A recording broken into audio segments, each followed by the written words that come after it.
His warm invitation extended at the sidelines of the ASEAN meeting in Laos paves the way for discussion of key issues of mutual importance to our countries and people. We will discuss, among others, greater political, social, and defense cooperation, particularly in maritime domain awareness and maritime security.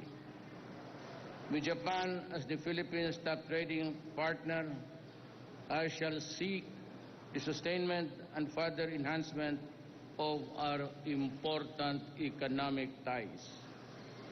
I look forward to meeting business leaders in Japan. I will tell them clearly that the Philippines is open for business.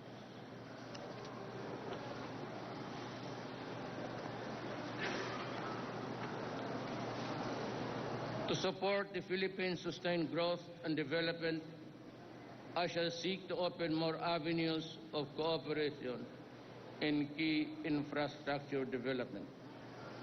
In particular, we can tap the experience and expertise of Japan in developing high-quality and modern public transportation. The visit will be an opportunity for me to personally thank Japan for its preeminent and peerless role as the Philippines' development partner. I shall seek the strengthening of this role through more high-impact projects that will benefit our nation. Mindanao will be a central focus as together with Japan, we shall seek to put on track these island regions towards a just and lasting peace and development. I shall also meet the leaders of the Japan-Philippines Parliamentarian Friendship League to seek greater interaction between the collaboration by our legislators to a common agenda. This is an important time for Philippine-Japan relations as we advance an independent foreign policy in our engagement with the community of nations.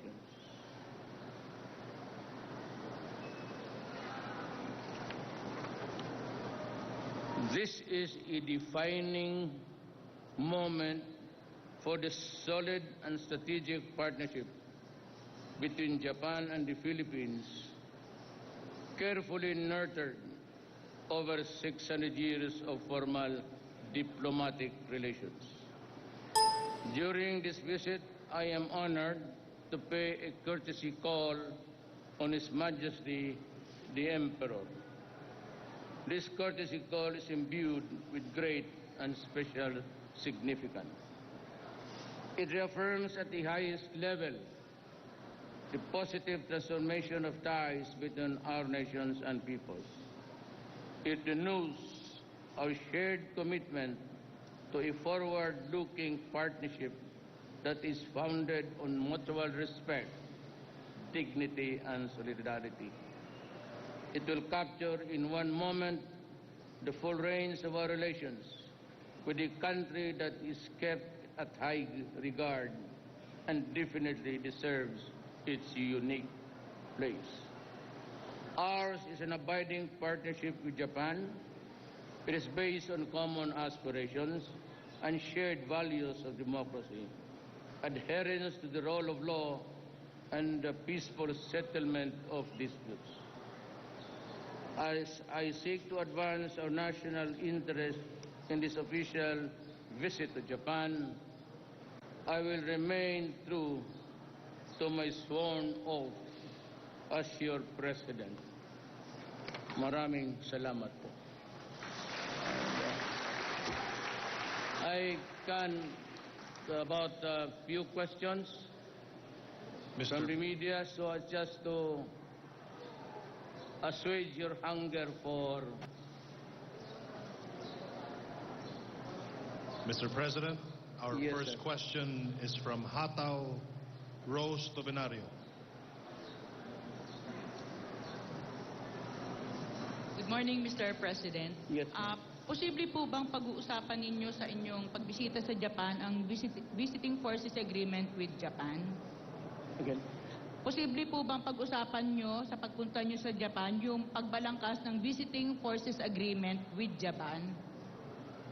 No, I don't think so. I do not believe that we have a full visiting forces agreement with Japan. To my mind, I may be wrong, but I have yet to come across an agreement or a piece of paper which says that we are in this arrangement of Japanese troops, military troops, if you mean, visiting my country. As a matter of fact, I said in our, it's Section 7, I forgot the article, the Constitution mandates that the government of the Republic of the Philippines shall pursue an independent foreign policy. And to that extent, I would like to say this with all candor. I look forward to the time when I no longer see any military troops or soldier in my country except the Filipino soldier. Hangarin ko po yan na wala na akong makitang sundalo sa ibang bayan, kundi yung sundalo ng Pilipinas. Thank you po. Second question po.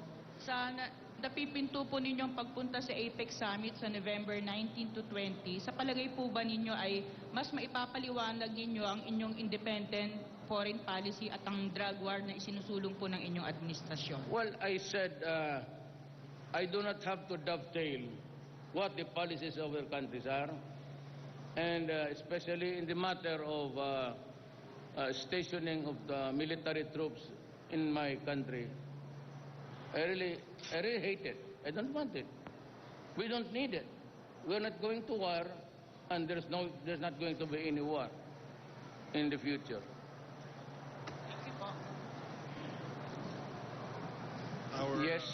third question is from Makiko Segawa of TV Tokyo. Makiko Segawa.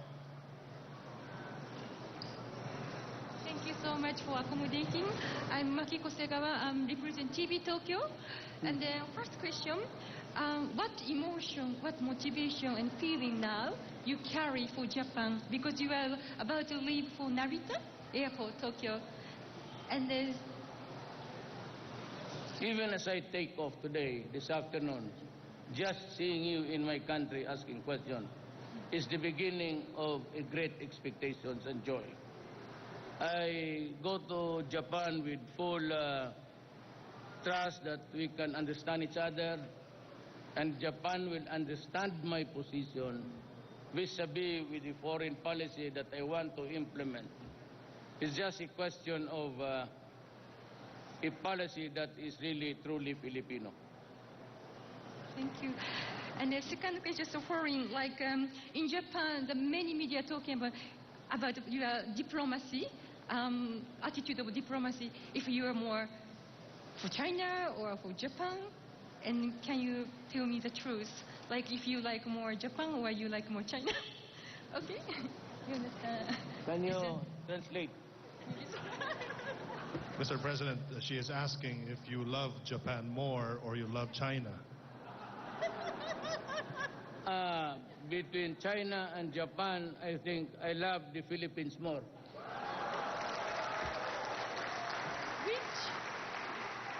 Which do you like? Do you like Jubilee or McDonald's? Jubilee or McDonald's? Frankly, I do not eat, really, truly, seldom, very often. But I stick to bibingka and maruya. Native dish. Arigatou gozaimasu. Salamat po. Enjoy Japan. Thank you. The last person who will ask a question is Tuesday New of DZBB. Good morning, Mr. President. Tuesday Yes, ma'am. New of DZBB. Sir, General De La Rosa stated yesterday that he submitted already to you the list of celebrity or narco-celebrities. And he said that mas marami raw po yung nakasulat sa listahan ninyo. Do you plan of announcing it, sir, to the public, katulad nung ginawa ninyo doon sa mga narco-generals and narco-politicians? Okay, I'll be frank with you, everybody. The final list submitted to me by the law enforcement agencies, ganon ho kakapal. Hindi ko malaman ngayon kung paano ko mahanapan ng solusyon. There are about 1,000 policemen involved in drugs. There are about almost 1,000 barangay captains already in the business of shabu. There are about a few mayors and national officials. What I'm trying to say is I will call maybe for a consensus dito sa itaas, lahat ng mga senators, congressman. Kasi napakabigat to ng problema na ito. At kung ako lang, sasabihin ko sa'yo, hindi ko kaya. Kasi hindi ko kaya. I mean, anong gawin ko dito? Patayin ko lahat? At medyo na naman 3,000. It's about almost a 10,000 network spread all throughout the Philippines. And with the election of the Lima to the Senate using money from drugs, the portals of the national government has been opened to narco politics. May problema ho ang Pilipinas. Ito yung problema nakatago noon all these years. And until I became president at pinuga ko lahat, lumabas na. Alam ng militar yan, alam na ng pulis. Kaya sabi ko nga sa kanila minsan, ito, trabaho man ninyo yan, what do you propose to do? Isa-isahin mo yan, i-prosecute, impossible dream. We cannot pasundan mo araw-araw yan. But they are really validated. Some of them, judges, it has affected the entire gamot. Di ko sanay ako niyan. Kung sa Davao, maliit na but mismo ako, I must admit, hindi ko alam gaano kalawak, how widespread it is or was until I became the president of this country. Di ko sukat akalain na ganun kalalim by the hundreds of thousands. And 3 years ago, General Santiago said that there are 3 million drug addicts already. I did not consider my list because until now there are people surrendering. At by the end of this year, I would have breached the 4 million mark. Ang Indonesia, sabi ni President Widodo, they have 4 million. But remember that Indonesia is a big country. It's about 2 islands, big islands, and it has a population of 240 million.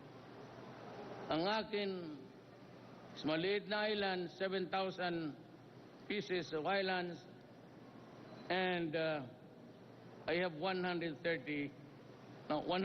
rather, population, with a 4 million headache. Tulungan ninyo, ayoko anong gawin natin dyan. Ang pinakamabilis na mga rehab ang nagawa ang China. One is in Fort Magsaysay, it can house 10,000. Another Chinese foundation is building like another 20,000 in Mindanao. But for the million that would be needing treatment, else they go back to where they belong, and that is using and pushing shabu. The problem is, until now, regions 1, 2, and 3, araw-araw may swept like a flotsam, mga kaldero, mga aluminum na may subo. Those were manufactured, niluluto in ships, in international waters. Then kung ready na sila, they just go by the side of our territorial limits at inuhulog nila. Ganon kabigat ang problema ng Pilipinas. 4 million will affect certainly this generation. Itong generation na to, yung anak ninyo, pati yung mga apo ninyo, may tama yan if you are not careful. And only if you are there to guard them every moment of their lives until they are responsible enough to know what is fundamentally wrong. For after all, shabu has infected even soldiers and doctors and lawyers. Ganon kabigat ang problema. And, you know, I had a talk with, and I agreed to just shut up. Kebong, I don't know why, but I had a talk with Secretary Yasay, and here's a guy, his name is Russell. If you can just tone down our rhetorics. Alam mo, hindi ako nag-una nitong away na to eh. Ang nag-una sila. Remember, ipunot dulo nito, yung election, I made a comment, a narration of an actual event which happened in Davao, and which was covered by all media outlets there. Tapos, the ambassador said something not very nice. You are not supposed to do that because in an election of another country, you should be careful with your mouth. I reacted into it, and it started to go out of control until they threatened me with imprisonment kasi human rights violation. And most of all, bakit ako nagmura?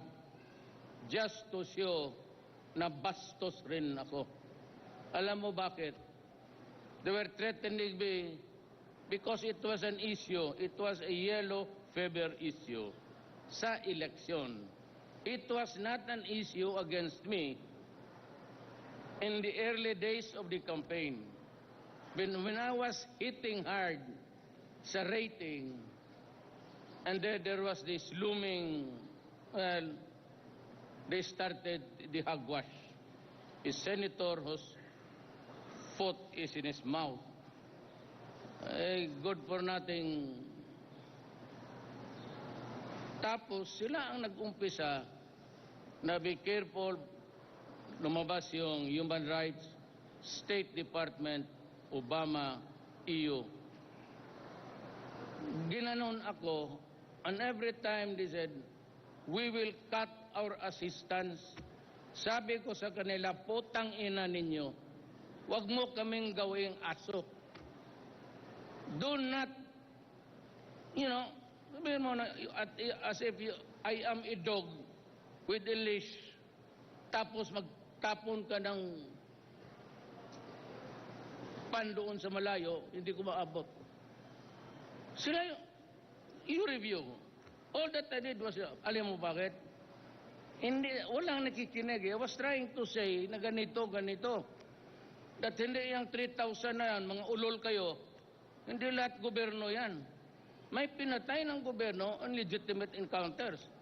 But it doesn't mean to say that the 3,000, parang pinalabas nila na wala nang ginawang gobyerno except to yung state-sponsored killing. Binastos ang bayan ko. Hindi ako. Sanay ako, politiko ako.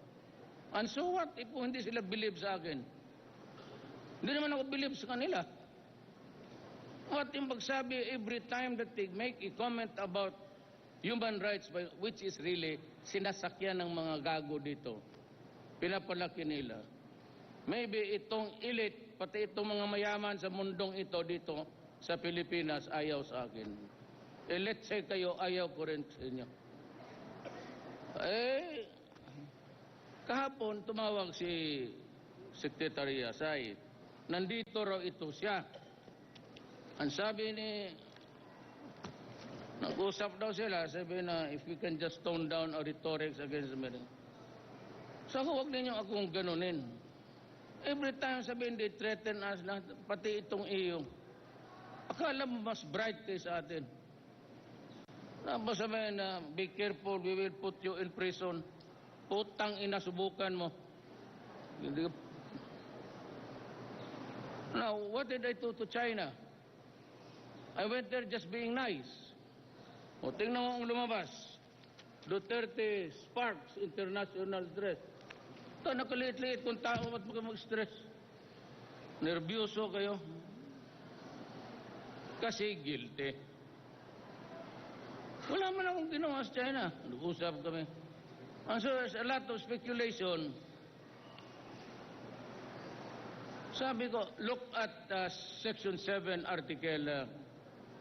It states it very clearly. I urge every one of you that the Philippines shall follow an independent foreign policy and putting at most of the time the best interest of the nation. Sinunod ko lang yun.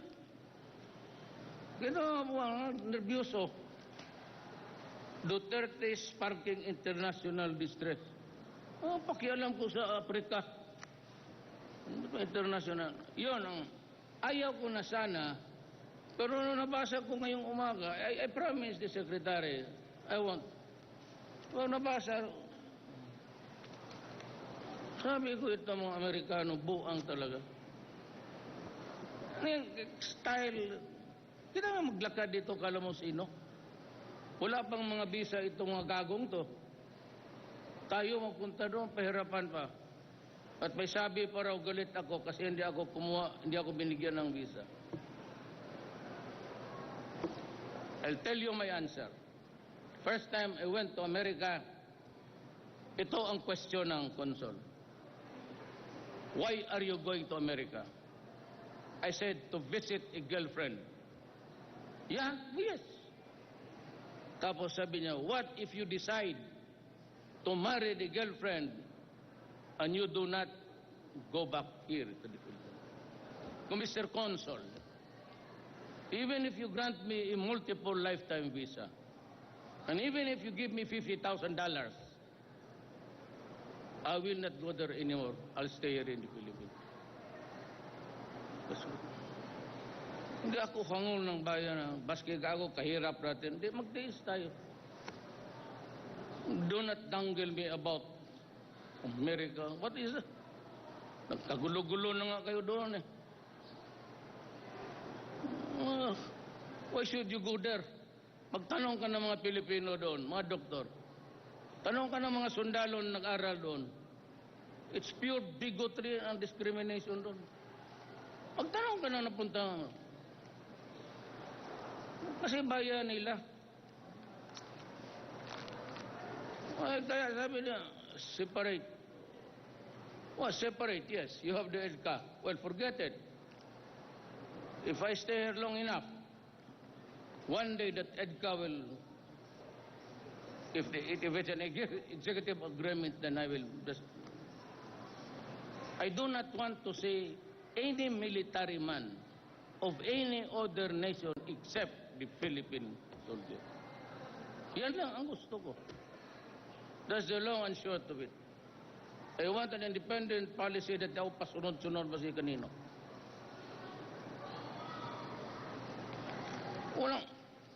Sabi ko, wala na, tahimik na ako. Russell says Duterte comments causing worries in business communities. Di, magsilayo kayo.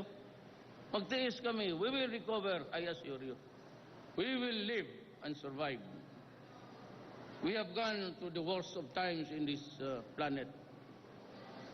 Tapos isang comment niya, RP China reapproachment should not come at the expense of the US. Napakabilis ng Malaysia ng mga gago. Wala kaming pag-nasapan sa China kung hindi paano magluto ng siupaw na maganda pati chapsoy. Eh kung maibigay ang China, di pasalamat, eh di wala, di wag. Ito naman, Goldberg says US remains strongly committed to the defense of the Philippines. There will be no wars anymore. Sino ba pagkagira sa atin? China? What will they get? Japan? Anong defense? Baka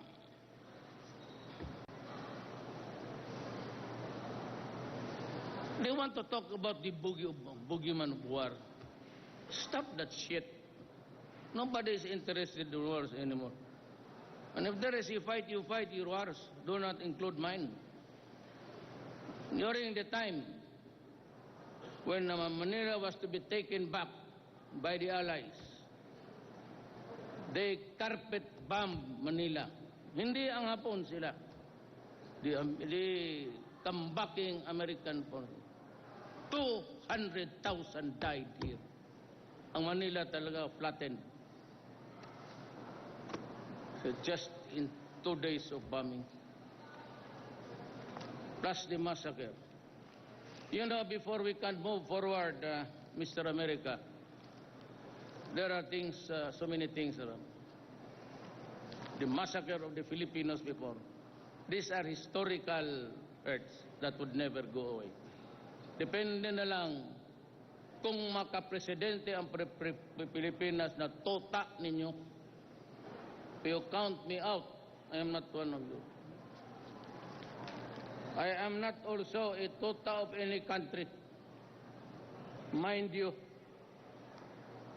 only ang pwede lang magtota sa akin ang Pilipino. Period. Walang iba. So, that's my parting statement.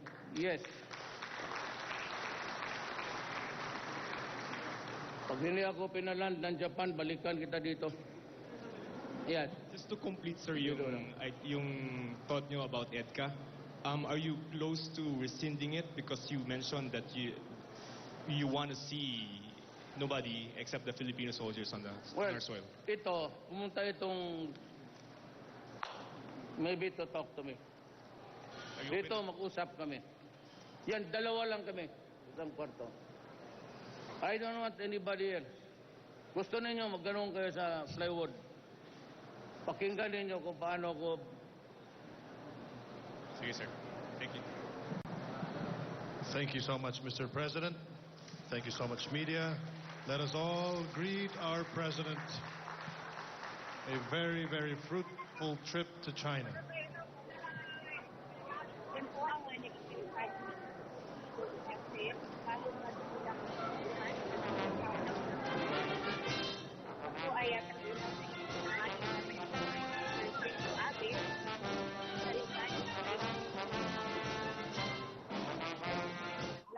Kung inyo po nga matatandaan, inilarawan ni Prime Minister Abe sa Pangulo Duterte bilang rockstar dahil sa nakulay nitong personalidad.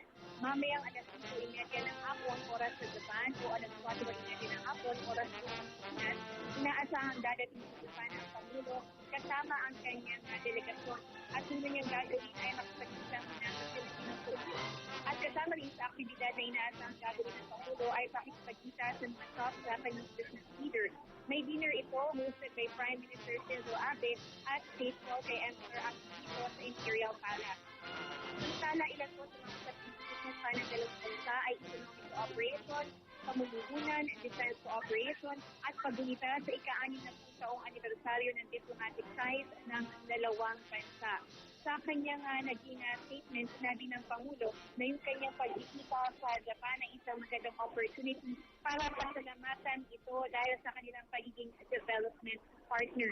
Ilan po sa delegasyon na kasama ng Pangulo sa Japan ay si Foreign Affairs Perfecto Yasay, Labor Secretary Sylvester Reverio, National Security Advisor Jimenez Esperon, at ang kanyang spokesperson Ernesto Abella at Communications Secretary Martin Andanar.